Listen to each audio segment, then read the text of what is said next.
இனி இந்த மாதிரியான ஒரு பாலியல் வன்கொடுமை நடக்காது அப்படிங்கிற கேரண்டி இருக்கா? இல்லை. அப்ப தண்டனைகள் தீவிரப்படுத்தப்பட வேண்டும். இதுல அரசியல் சாயம் வேண்டாம். எடப்பாடியா ஸ்டாலினா அது வேண்டாம். வேலை வேண்டுமா? ப்ளூ ஓஷன் இருக்கிறது. 10th 12th டிப்ளமோ டிகிரி படித்தவர்களுக்கு உணவு, தங்குமிடம், இஎஸ்ஐ, பிஎஃப் இன்சூரன்ஸ் உள்ளிட்ட சலுகைகளுடன் அனுபவத்திற்கேற்ற நல்ல சம்பளம் 15,000 முதல் 30,000 வரை. பெண்களுக்கு முன்னுரிமை. 2,000க்கும் மேற்பட்ட வேலை வாய்ப்புகள் உள்ளன. இப்போதே தொடர்பு கொள்ளுங்கள். Blue ocean. ஒரு அமைச்சர், பொள்ளாச்சியை சேர்ந்த ஒரு அமைச்சருடைய மகன் குற்றச்சாட்டப்பட்டாரு. அவருடைய மகனுடைய பேரே இந்த எஃப்ஐஆர்ல இல்லையே. ஏன்? பாதிக்கப்பட்ட அந்த பொள்ளாச்சி பகுதியில் மக்கள் கேட்ட கேள்விக்கு விட இல்லையே. நான் திரும்ப அந்த கேள்வி கேட்கிறோம். ஏன் நாகராஜன்கிற கேரக்டர் உள்ளையா வரவில்லை? பொள்ளாச்சியுடைய பாலியல் வன்புணர்வுக்கு உள்ளாக்கப்பட்ட அந்த குற்றவாளிகளுக்கு நாம் வழக்காட மாட்டோம் என்று மூத்த வழக்கறிஞர்கள்லாம் என்ன செஞ்சாங்க? என்ன பண்ணாங்க? வழக்க அவங்களுக்கு சாதகமா போகவில்லை. நூற்றுக்கணக்கான ஆபாச வீடியோக்கள் கைப்பற்றப்பட்டது. அதன் அடிப்படையில் தான் விசாரணையே தொடங்கிச்சு. அப்ப திருநாவுக்கரசு A2க்கு எத்தனை 5 வருஷம் தண்டனை, 5 ஆயில் போட்டிருக்காங்க. அந்த திருநாவுக்கரசுடைய அந்த வீடியோல இருந்த மர்ம நபர்கள் ஏன் சார்ஜ் ஷீட்டில் கணிக்கப்பட்டார்கள்? ஒரு புரியுதா? நான் கேட்கிற கேள்வி புரியுதா? அப்ப மேல்முறையீடு போனா என்ன ஆகும்? முதல்வருக்கு தான் மெசேஜ் கொடுத்துட்டு இருக்கிறோம். யாருக்கு நான் பேசிட்டு இருக்கேன்னு நினைக்கிறீங்க? தமிழக முதல்வர் அவர்களே, உங்களுக்கு டைரக்டா சொல்லிடுவோம். தலைமையில தளபதி ஸ்டாலின் அவர்களே, உங்கள் கூட்டணி கட்சியில் அங்க வைக்க விடுதலை சிறுத்தைகள் கட்சியினுடைய ஒரு பொறுப்பாளர் பேசிக்கிட்டு இருக்கேன். மக்கள் கொந்தளிச்சு கொண்டிருக்கிறாங்க. சிபிசிஐடிக்கு மாத்தினார் எடப்பாடியார், பிறகு சிபிஐக்கு மாத்தினார். எல்லாம் 2019. இப்ப திராவிட மாடல் ஆட்சி ஓரளவுக்கு தண்டனை கட்டி கொடுத்திருக்கிறோம். இருந்தாலும் நீங்க சந்தேகிக்கிற அந்த முக்கியமானவர்கள் எல்லாம் இதுல தண்டிக்கப்படவே இல்லை, விசாரணை வளையத்துக்குள்ள கொண்டு வரப்படவே இல்லை அப்படின்னா, அப்ப இந்த இடத்துல திமுக அரசும் அதற்கு உடந்தை போகிறதோ அப்படிங்கிற கேள்வி எழுப்பலாமா?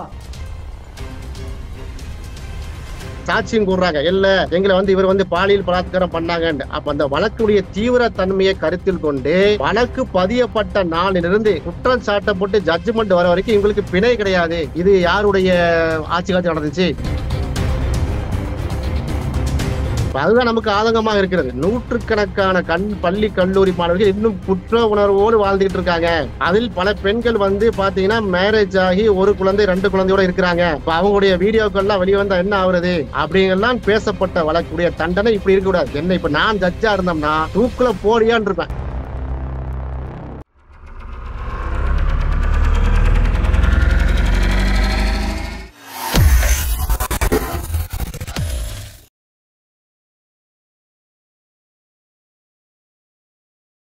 தமிழ் நேயர்கள் அனைவருக்கும் அன்பு வணக்கம்.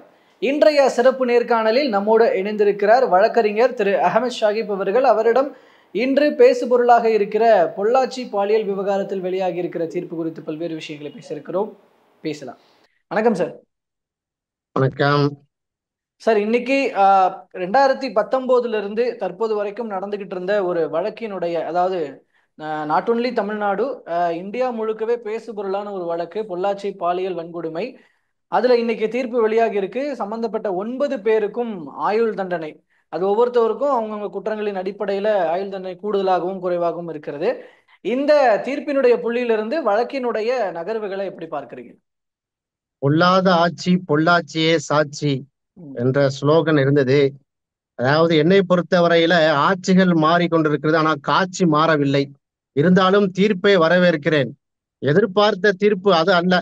குறைந்தபட்சம் உடனடியாக 2 ஆண்டுகள் கடுங்காவல் தண்டனை இருந்து ஒரு தூக்கு தண்டனை வச்சிருந்தான்னா, நிறைவேற்றப்பட்டிருந்தா சந்தோஷம் அடைந்திருப்பேன். அந்த அளவுக்கு தமிழ்நாட்டையும் தமிழ்நாட்டுடைய மண்ணுடைய மாண்பையும் கெடுத்த ஒரு வழக்கு இது. யாரும் எதிர்பாராத அளவுக்கு தமிழ் மண்ணிலேயே அந்த அளவுக்கு ஒரு கோரமான ஒரு சம்பவம் நடைபெற்றிருக்கிறது. பெண்ணியத்தை போற்றக்கூடிய தமிழ் மண்ணுக்கு மிகப்பெரிய ஒரு அவமானமாக நடந்த ஒரு சம்பவம் பொள்ளாச்சி பாலியல் கூட்டு வன்கொடுமை. இருந்தாலும் பரவாயில்லை, இவர்களை ஒரே அடியா தூக்குல போட்டு சாகடிச்சிடக்கூடாது. இந்த மனித மிருகங்களை குறைஞ்சது 2 ஆண்டு 3 ஆயுள் 4 ஆயுள் 5 ஆயுள் தண்டனை கொடுத்து அவர்கள் செய்த குற்றச் செயலுக்கு முழுமையான தண்டனை அறிவித்து சிறையிலேயே அவர் சாக வேண்டும் என்று நீதியரசர் முடிவு செய்து இந்த தீர்ப்பை வழங்கியா நான் நினைக்கிறேன். இந்த தீர்ப்புல மேல்முறையீடும் இருக்கிறது.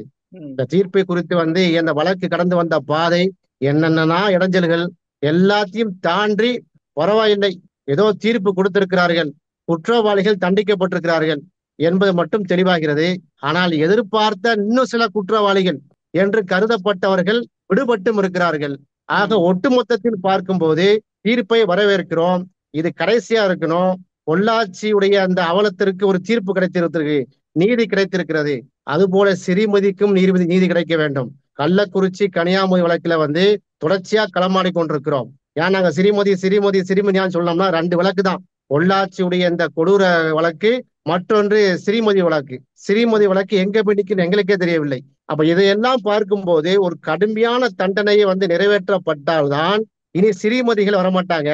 பொள்ளாச்சியில குற்றியரும் குளியருமாக கற்பழிக்கப்பட்ட, பாலியல் வன்புணர்வுக்கு உள்ளாக்கப்பட்ட 100க்கும் மேற்பட்ட கல்லூரி பள்ளி மாணவர்களுக்கு நீதிங்கிறது ஒரு 9 பேரை சிறையில போட்டா மட்டும் நீதி கிடைக்கிறது இல்ல. இதுல இருக்கக்கூடிய விடுபட்ட அனைவரும் தண்டிக்கப்பட வேண்டும் என்பதை நாங்க இந்த பேட்டியின் மேல பதிவு செய்கிறேன். இல்ல அப்படின்னா இப்போ இப்போ நீ இந்த தீர்ப்பை ஏத்துக்கிறீங்க, இருந்தாலும் தூக்கு தண்டனை என்ற அளவுக்கு இருந்திருக்கணும் அப்படிங்கிறது உங்களோட எதிர்பார்ப்பாக இருக்கிறதுன்ற பொழுது இந்த தீர்ப்பை ஏத்துக்கிறீங்க இல்லையா? ஆனா அப்படி இருக்கும்போது சிபிஐ விசாரணை, இந்த நடந்த விசாரணையில உங்களுக்கு சாட்டிஸ்பாக்சன் இல்லைன்ற ஒரு பார்வை இருக்கா? 9 பேருடைய தீர்ப்பு ஓகே, வரவேற்கிறோம். ஆனால் நம்முடைய கேள்வி என்னன்னா, பால் நாகராஜன் அப்படிங்கிற ஒரு கேரக்டர் பேசப்பட்டுச்சு. சார்ஜ் ஷீட் வரைக்கும் கொண்டு வந்தாங்களே, எப்படி கழிச்சாங்க? ஒரு அமைச்சர், பொள்ளாச்சியை சேர்ந்த ஒரு அமைச்சருடைய மகன் குற்றச்சாட்டப்பட்டாரு. அரசியல் புரசலா செய்தி வந்துச்சு. அவருடைய மகனுடைய பேரே இந்த எஃப்ஐஆர்ல இல்லையே, ஏன் என்ற அந்த கேள்வி இருக்கு பாருங்க. பொதுமக்களுடைய கேள்வி, நம்முடைய கேள்வி அல்ல. பாதிக்கப்பட்ட அந்த பொள்ளாச்சி பகுதியில் மக்கள் கேட்ட கேள்விக்கு விட இல்லையே. உதாரணமாக இந்த வழக்கு 376D கூட்டு பாலியல் வன்கொடுமை, அதுபோல 376(2)(n) தொடர்ந்து ஹேபிச்சுவல் அஃபண்டர், அதாவது தொடர்ந்து பாலியல் குற்றத்தில் ஈடுபட்டவர்கள் என்ற கோணத்தில் மட்டும் விசாரிக்கப்பட்டு அதன் அடிப்படையில வழங்கப்பட்ட தீர்ப்பு தான். சற்றப்பா பாத்தீங்கன்னா இந்த சுரேந்திர மோகன், அவர் தான் அரசு தரப்பு வழக்கறிஞர். அவர் விளக்கிய விஷயத்தை நம்ம பார்த்தா அது தெரிஞ்சிருக்கும். இந்த 2 செக்ஷன்ல வழக்கு தொடரப்பட்ட இவ்வளவு தண்டனை, சுமார் 85 லட்சம் ரூபாய் வரைக்கும் அபராதம் கட்ட வேண்டும் என்றுதான் வழக்கு அந்த தீர்ப்பு சொல்கிறது. ஆனால் இந்த தீர்ப்புக்கு பிறகு மேல்முறையீடு செய்யலாம். குற்றவாளிகள் மேல்முறையீடு செய்வதற்கான வாய்ப்பை வழங்கியிருக்கிறாங்க.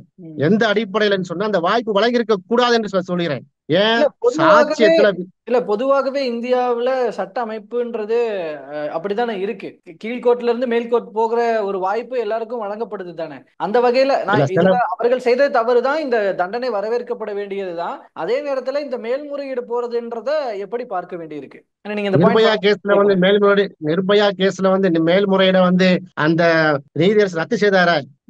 என்னன்னா இந்த வழக்கை பொள்ளாச்சி பார் அசோசியேஷன்ல எங்களுடைய வழக்கறிஞருடைய பார்ல ஒட்டு மொத்தமா முடிவு பண்ணாங்க. வரலாற்று சிறப்புமிக்க முடியும். நாம பொள்ளாச்சியுடைய பாலியல் வன்புணர்வுக்கு உள்ளாக்கப்பட்ட அந்த குற்றவாளிகளுக்கு நாம் வழக்காட மாட்டோம் என்று பெரும்பான்மையான மூத்த வழக்கறிஞர்கள்லாம் என்ன செஞ்சாங்க? என்ன பண்ணாங்க? அவங்களுக்கு சாதகமா போகவில்லை. ஏன்? சாட்சியம் அந்த அளவுக்கு தெளிவா இருந்துச்சு. 48 பேரும் அந்த பெண்கள் சாட்சி சொல்றாங்க. ஒருத்தர் கூட பிறல் சாட்சி கிடையாதுங்க. அப்ப அவ்வளவு தெளிவான சாட்சியம் சொல்லப்பட்டு ரெக்கார்டர் ப்ரூஃப்ங்க. இவர்கள் தான் வீடியோ, ஆடியோ மட்டும் வீடியோ ப்ரூஃப் கிடைத்த பிறகு மேல்முறையீடு என்ன இருக்கு? மேல்முறையீடு ஸ்டார்ட் பண்ணலாமே. மேஜிஸ்ட்ரேட் தலைவர் சொந்த அந்த இதுல பாத்தீங்கன்னா இவ்வளவு ரெக்கார்டர் ப்ரூஃப் இருக்கு. இந்த இதுக்கு மேல நீங்க மேல்முறை பண்ண அளவுக்கு ரிவிஷன் பெட்டிஷன் போட முடிய அளவுக்கு வாசலை அடைத்திருக்கலாம். இருந்தாலும் தீர்ப்பை வரவேற்கிறோம். எந்த அளவுக்கு சொன்னால் அவர் தெளிவா சொல்றாரு. வழக்கறிஞர் குற்றவாளிகளுக்கு ஆஜரான வழக்கறிஞர் பாண்டியராஜன் சொல்றாரு, நாங்க நிச்சயமா மேல்முறையீடு செய்வோம். 60 நாட்கள் எங்களுக்கு 60 days டைம் இருக்குங்கிறாரு. நீங்க கேட்ட கேள்வி நியாயமான கேள்வி. எந்த குற்றம் செய்தாலும் அதுக்கு ஒரு மேல்முறையீடுங்கிற சிஸ்டம் இருக்கு அப்படிங்கிற சொல்றது கரெக்ட் தான். டிவிஷன் பெட்டிஷன் போடலாம், ரிவ்யூ பெட்டிஷன் போடலாம். ஆனா பட்டப்பகல்ல வெட்ட வெளிச்சத்துல இந்த பாலியல் வன்புணர்வுடைய வீடியோக்கள் வந்த பிறகும், குற்றவாளியுடைய செல்போனே அதற்கு ஆதாரமான எவிடன்ஸாக இருந்த பிறகும், கற்றப்ப 236 கேள்விகள் கேட்டு எந்த கேள்விகளுக்குமே குற்றவாளிகள் பதில் சொல்லாம அனைத்து குற்றத்தையும் ஒப்புக்கொண்ட பிறகும், குற்றவாளிகளுடைய வீட்டிலிருந்து எடுக்கப்பட்ட லேப்டாப்புகள்ல பாதிக்கப்பட்ட பெண்களுடைய வீடியோக்கள்லாம் சிக்கிய பிறகும் நாங்கள் மேல்முறையீடு செய்யறதுக்கு வாய்ப்பு கொடுத்தாங்கன்னா அப்ப என்ன அர்த்தம் இருக்கு என்று கேட்கிறேன். அந்த தீர்ப்புடைய அந்த வாசகத்தை பாத்தீங்கன்னா, முதல் குற்றவாளி A1 சபரிராஜனுக்கு 4 வருஷம் 4 ஆயுள், A2 திருநாவுக்கரசருக்கு 5 ஆயுள், A3 சதீஷுக்கு 3 ஆயுள், A4 வசந்தகுமாருக்கு 4 ஆயுள், A5 மணிக்கு என்ற மணிவண்ணனுக்கு 5 ஆயுள், A6 பாபுக்கு 1 ஆயுள், A7 ஹெரன்பாலுக்கு 3 ஆயுள், A8 அருளானந்தருக்கு 1 ஆயுள். இப்படி வந்து ஆயுள் தண்டனை கொடுக்கப்பட்டிருக்கு. அருண்குமார், அதுக்கு பேர் இவங்க அருண். ஓ. மட்டும்தானா? இவங்க மட்டும்தான் குற்றம் செஞ்சாங்களா? நான் திரும்ப அந்த கேள்வி கேட்கிறோம். ஏன் வந்து நாகராஜன்கிற கேரக்டர் உள்ளேயா வரவில்லை? பொள்ளாச்சியுடைய முன்னாள் அமைச்சருக்கு சொந்தமா அவருடைய மகனுடைய பேரைய உள்ள வர இல்லைங்கிற கேட்கிறாங்க பாருங்க. இது எல்லாம் வைத்துக் கொண்டுதான் சொல்கிறேன் இந்த தீர்ப்பை வரவேற்கிறோம். ஆனா ஒரு முழுமையான ஒரு சாட்டிஸ்பேக்ஷன் இல்ல. இருந்தாலும் பரவாயில்ல, இன்னும் விசாரிங்க. இனி பொள்ளாச்சி இது மாதிரி சம்பவங்கள் வந்து தமிழ்நாட்டுல மட்டும் இல்ல, இந்தியால எங்கேயும் நடக்கக்கூடாத அளவுக்கு நீங்க தண்டனையை நீங்க நெருக்குங்க. அவங்க ரிவ்யூ பெட்டிஷன் போனாங்கன்னா எங்களை போன்ற ஜனநாயக சக்திகள் அங்க இம்ப்ளீட் ஆகும். கண்டிப்பா இம்ப்ளீட். அதை வந்து என்ன செய்வோம்னு சொன்னா, வழக்கறிஞர் மூத்த வழக்கறிஞர் சம்பந்தமா டிஸ்கஸ் பண்ணிட்டு இருக்கிறோம் நாங்க. அவங்க மேல்முறையீடு போகும்போது இந்த பெட்டிஷனை டிஸ்மிஸ் பண்ணுங்க என்று நாங்கள் வந்து தேர்ட் பார்ட்டி இம்ப்ளீட் நாங்க செய்யக்கூடாது என்கிற அந்த கேள்வி எங்களுக்கு இருக்கிறது. அதான் நீங்க சொன்னது போலதான் இப்போ ஆதாரங்கள் வலுவாக இருக்கிறது. இப்போ அரசு தரப்புலையும் வழக்கறிஞரும் சொன்னது அதுதான்.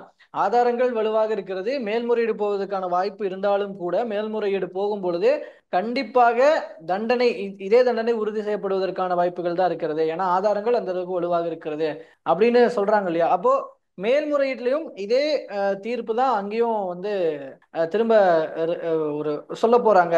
கீழமை நீதிமன்றத்தினுடைய தீர்ப்பையே உறுதி செய்கிறோம், இந்த மாதிரியான தீர்ப்பு தான் வரும்னு எதிர்பார்க்கிறீங்களா? இல்ல இந்த தண்டனை குறைப்பு மாதிரியான, ஏன்னா ஆதாரங்கள் இவ்வளவு வலுவாக இருக்கும் பொழுது தண்டனை குறைப்பு மாதிரியான ஏதாவது விஷயங்கள் நடக்க வாய்ப்பு இருக்கா? அரசியல் வந்துடக்கூடாதுன்னு நினைக்கிறேன். நீதிமன்றங்கள் வந்து இப்போ பாத்தீங்கன்னா அரசியல் பிரஷர் இருக்குதா இல்லையா? இதுக்கு சிறந்த உதாரணம் வந்து நாங்க திரும்ப திரும்ப சொல்லக்கூடிய பாபர் மசூதியுடைய தீர்ப்பு. ரஞ்சன் கோகாய், உச்ச நீதிமன்ற நீதிபதி ரஞ்சன் கோகாய் என்ன சொன்னாரு? பாபர் மசூதி எப்படி கட்டப்பட்டுதான் ராமர் கோயிலை உடைத்து கட்டப்பட்டதுக்கான ஆதாரம் இல்லை. ஆர்கியாலஜிக்கல் சர்வே ஆஃப் இந்தியா வந்து நிரூபிக்கல. எந்த கோயிலையும் உடைச்சிட்டு பாபர் வந்து பள்ளிவாசலை கட்டல. இருந்தாலும் மனசாட்சியின் அடிப்படையில பெரும்பான்மையான இந்து மக்கள் ராமர் இங்கேதான் பிறதான் நம்புறாங்க. ராமர் எனக்கு கனவுல வந்து சொன்னாரு, அதனால விட்டு கொடுத்து போங்க அப்படி இங்கு சொல்லக்கூடிய ரஞ்சன் கோகாய்மா நீதிபதியில் இருந்துடக்கூடாதுன்னு நாங்க அச்சப்படுறோம். ஏன்? இங்க இருக்கக்கூடிய கிங் பின் திருநாவுக்கரசு, அவர் தான் A2. அவர் என்ன சொன்னார் தெரியுமா? பிப்ரவரி 12 இந்த விஷயம் பூதகரமாவது. 2019 அண்ணன் எடப்பாடியார் ஆட்சி காலத்துல பிப்ரவரி 12 தான் ஒரு பெண்மணி வந்து என்ன செய்யறாங்க, புகார் கொடுக்குறாங்க பொள்ளாச்சி காவல் நிலையத்துல. அந்த எஃப்ஐஆர் பதிவு செய்யறதுக்கு கிட்டத்தட்ட 12 days ஆச்சு. புகார் கொடுத்து எஃப்ஐஆர் பதிவு செய்யலங்க, 12 நாள் ஆச்சுங்க. பிப்ரவரி 24 அன்றுதான் 2019 எஃப்ஐஆர் பதிவு செய்யறாங்க. அப்போ சபரிராஜன், வசந்தகுமார், சதீஷ் 3 பேர் தான் கைது செய்யறாங்க. சபரிராஜனை விசாரிக்கும் போது திருநாவுக்கரசுக்கு கேட்டு வருகிறது. கேஸ நீங்க வந்து யோசிக்கணும். நாங்க ஏன் வந்து அந்த மேல்முறையீடை வந்து அடைக்கணும்னு நான் சொல்றோம்னா, இந்த சம்பந்தப்பட்ட A2 திருநாவுக்கரசு இருக்காருல்ல, அவர் என்ன சொன்னாரு? ஒரு வீடியோ வெளியிட்ட ஞாபகம் இருக்கா? எனக்கும் இந்த வழக்குக்கும் சம்பந்தமே கிடையாது, எனக்கு யாருன்னே இவங்க எல்லாம் தெரியாது, நான் நிரபராதி, நான் குற்றவாளி இல்லைன்னாரு. திருநாவுக்கரசை வந்து கைது செய்யறாங்க மார்ச் 5 ஒரு மாசம் கழிச்சு கைது செய்யறாங்க. அந்த திருநாவுக்கரசுடைய ஐபோன், அந்த ஐபோன்ல தான் ஃபர்ஸ்ட் மிக முக்கியமான எவிடன்ஸ் இருந்துச்சு. எத்தனை நூற்றுக்கணக்கான ஆபாச வீடியோக்கள் கைப்பற்றப்பட்டது. அதன் அடிப்படையில் தான் விசாரணையே தொடங்குச்சு. அப்ப திருநாவுக்கரசு A2க்கு வந்து எத்தனை 5 வருஷம் தண்டனை, 5 ஆயுள் போட்டிருக்கிறாங்க. அந்த திருநாவுக்கரசுடைய அந்த வீடியோல இருந்த மர்ம நபர்கள் ஏன் சார்ஜ் ஷீட்டில் கணிக்கப்பட்டார்கள்? ஒரு புரியுதா? நான் கேள்வி புரியுதா? அப்ப மேல்முறையீடு போனா என்ன ஆகும்? அப்ப இதுலயே நிறைய குற்றவாளிகள் வந்து இது வந்து தண்டிக்கப்படவில்லை என்று பொதுமக்கள் சொல்றாங்களா? அதையா நீங்க வந்து பண்ணல? 48 சாட்சியம் அளித்த அந்த விஷயத்துல வந்து சில பேர்கள் ஏன் விடுபட்டு இருக்கிறது? இந்த கேள்வி எல்லாம் உள்வாங்கிட்டு தான் பரவாயில்ல, இந்த 9 பேரையாவது வந்து என்ன செஞ்சாங்க, விடாம பிடிச்சுக்கிட்டாங்களே அப்படிங்கிற ஒரு மன நிம்மதி இருக்கிறது. குற்றவாளிகள் முழுமையாக தண்டிக்கப்பட வேண்டும். 2வது A1 எடுத்துக்கங்க. சபரிராஜா வீட்டுல வந்து ஒரு லேப்டாப் வந்து ரெக்கவர் பண்றாங்க. அந்த லேப்டாப்ல உள்ள மேட்ரு எவ்வளவு மேட்ரு இருந்துச்சு?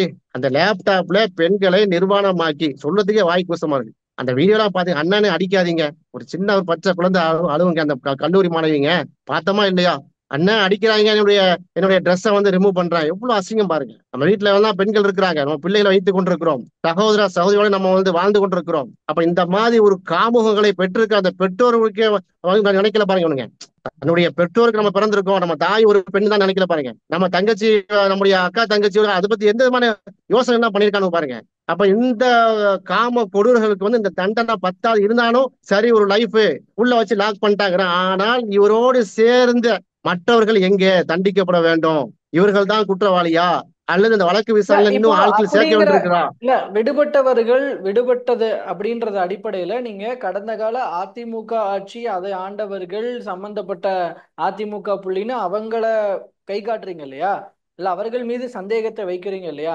இப்போ இப்ப திமுக ஆட்சியில அந்த விசாரணைகள் துரிதப்படுத்தப்பட்டு அவர்களும் இப்ப அந்த இடத்துல நீங்க சொல்வது போல இருந்திருந்தா சிக்க வைக்கப்பட்டிருக்கணும்ல, அவங்களும் வழக்குகளுக்குள்ள கொண்டு வரப்பட்டிருக்கணும்ல. அப்ப வரலைன்ற போது இல்லையே. இதை எப்படி எடுத்துக்கிறது? நான் இது திமுக அதிமுக நான் பேசவில்லை. ம். அப்படி பார்த்தா ஸ்ரீமதி வழக்கு இப்போ திமுக தரப்பு இல்ல என்ன ஹெல்ப் ஏன்னா இத பண்ணியிருக்கிறாங்க? முதல்வர் ஏன்னா இத முதல்வர் வந்து பிரச்சாரத்துல பேசி இருக்கிறாரு. பொள்ளாச்சி வழக்குல இல்ல உரிய நீதி முதல்வர் பெற்றுத்தரப்படும்னு முதல்வர் சொல்லியிருக்கிறாரு.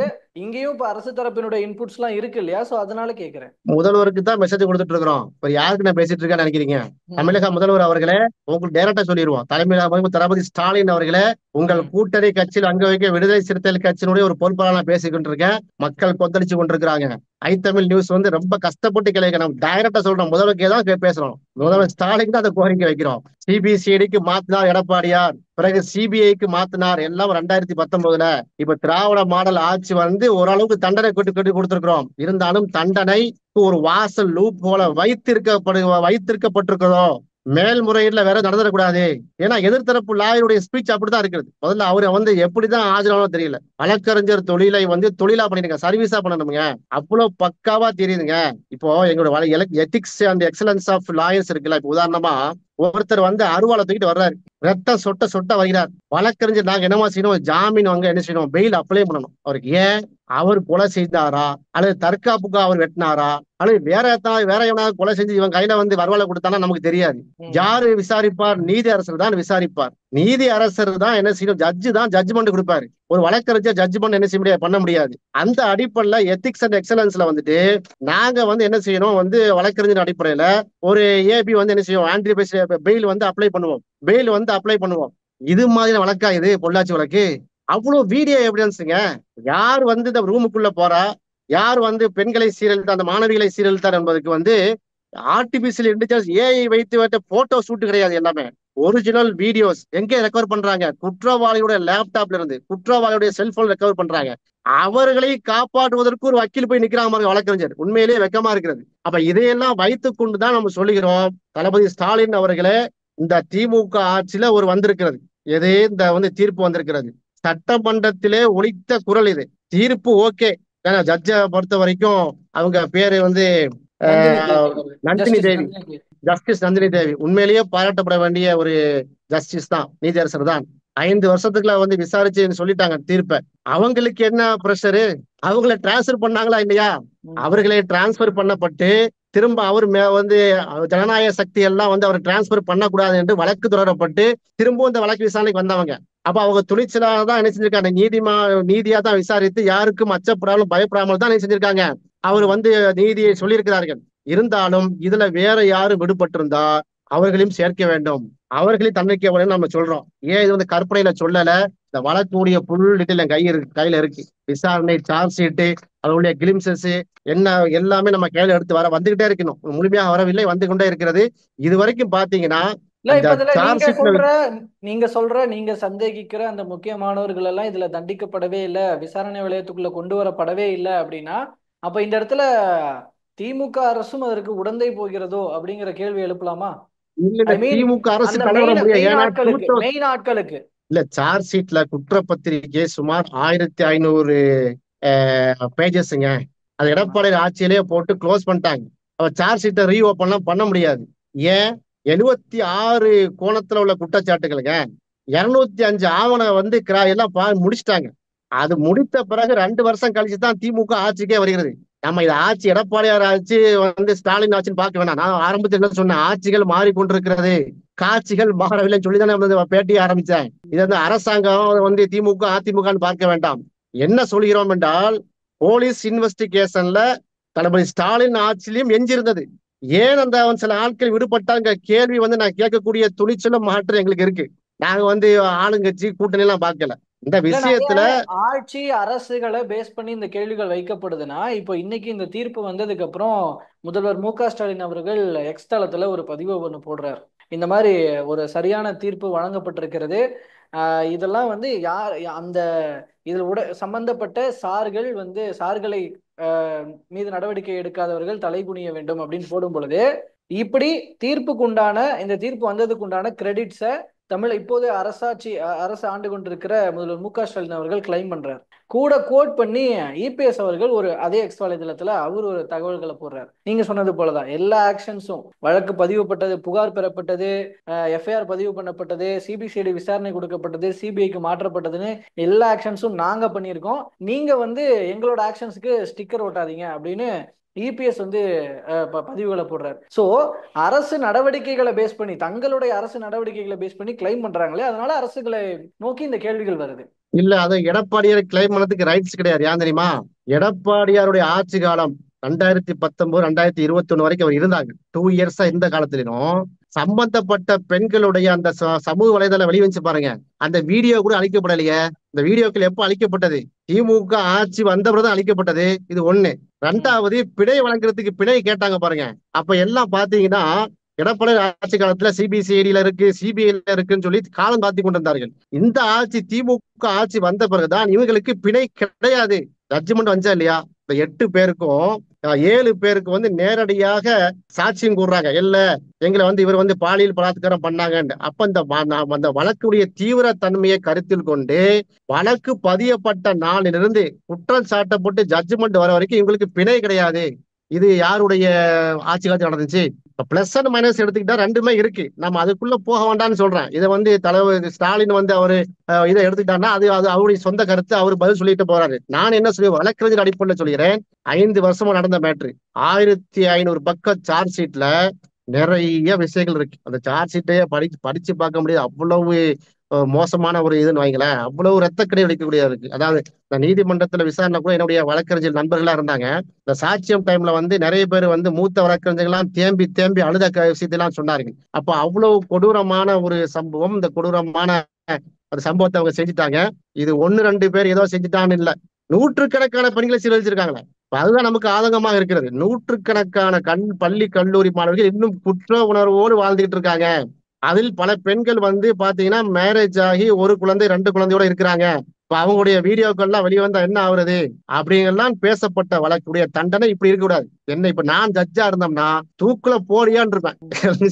அதுக்காக நான் நீதியரசன் நந்திரியை நான் என்ன சொல்லல, குறைச்சி மதிப்பிடவில்லை. அவர் முழுமையாக விசாரித்து விட்டு அவர் அவருடைய முழுமையான அவருடைய அந்த அரசு அந்த சட்ட அறிவின் அடிப்படையில 3 ஆயுள் 4 ஆயுள் 5 ஆயுள் கொடுத்திருக்காரு. வரவேற்கிறோம். சாகும் வரை நீ உள்ள இருந்து போட்டாங்க, வரவேற்கிறோம். நம்முடைய கேள்வி, குற்றவாளிகள் எல்லாம் தண்டிக்கப்பட்டாங்களா? இது சரியா பாதிக்கப்பட்ட பெண்களுக்கு மறுவாழ்வுக்கு என்ன? நிறைய பேர் மேரேஜ் ஆகாம இருக்கிறாங்களா? என்ன இனி வரக்கூடிய குற்றம் நடக்காத அளவுக்கு இந்த தீர்ப்பு தடுக்குமா? இதான் நம்முடைய கேள்வி. இந்த தீர்ப்பு குற்றம் இனி இந்த மாதிரியான ஒரு பாலியல் வன்கொடுமை நடக்காது அப்படிங்கிற கேரண்டி இருக்கா? இல்லை. அப்ப தண்டனைகள் தீவிரப்படுத்தப்பட வேண்டும். விசாரணைகள் இன்னும் நெருக்கமா போகணும். இதுல அரசியல் சாயம் வேண்டாம். எடப்பாடியா ஸ்டாலினா அது வேண்டாம். நீதிமன்றத்துல எடப்பாடியும் தலையிட முடியாது, ஸ்டாலின் தலையிட முடியாது. 2 பேருக்குமே கேசுகள் இருக்கு, வழக்குகள் இருக்குது, அஞ்சுகிறது. நீதிமன்றமாகவே இருந்து விட்டு போகட்டும் என்று சொல்கிறோம். ஓகே. சோ இந்த விஷயத்துல வழக்கினுடைய தீர்ப்பு தற்போது வரவேற்கப்பட்டாலும் கூட இன்னும் போதுமான அளவுக்கு இல்லை அப்படிங்கிறது உங்களோட பார்வையாக இருக்கிறது. அந்த விஷயங்களை மக்கள் மத்தியில வச்சிருவோம். தற்போது வரைக்கும் வழக்குகள் சார்ந்த பல்வேறு பார்வைகளை முன் வச்சிருக்கிறீங்க.